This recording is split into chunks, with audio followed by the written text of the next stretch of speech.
the golden age and studio era.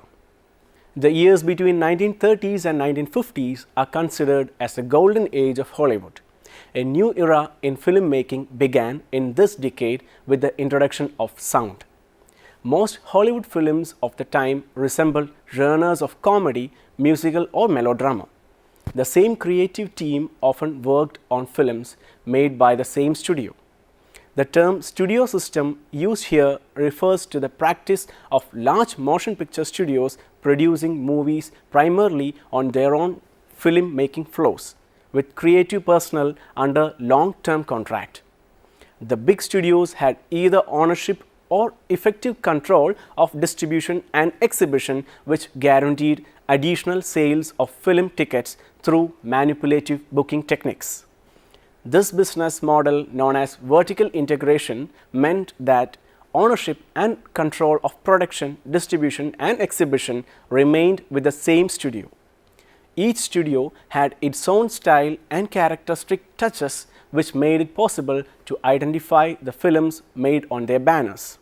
The major studios kept thousands of people, actors, producers, directors, writers, stuntmen, art directors and other technicians on fixed salary.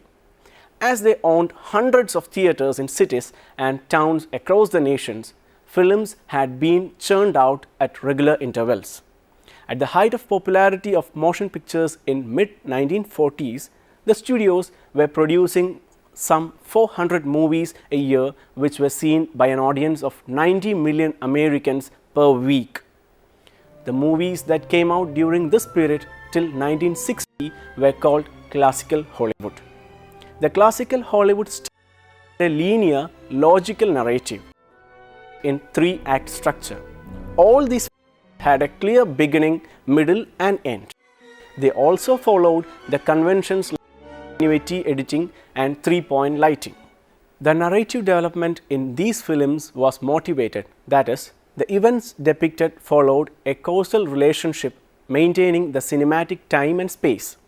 Some of the classics of the time include The Wizard of Oz, Gone with the Wind, Casablanca, Citizen Kane, A Streetcar Named Desire, A Place in the Sun, All About Eve and Rebecca, to name a few. Here's Ruth Warwick, whom I know you love. Ruth. Yesterday, the man who was willing to take her out of the dark alleys of New Orleans, the brute.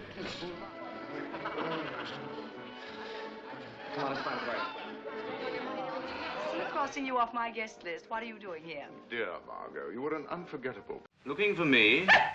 Oh, I didn't make you jump, did I? No, of course not. I didn't quite know who it was.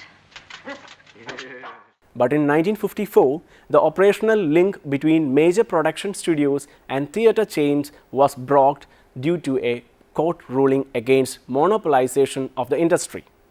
Changing leisure patterns and social activity, notably with the advent of television to American homes and migration of families from the cities to the suburbs, also marked the end of the era of the studio system.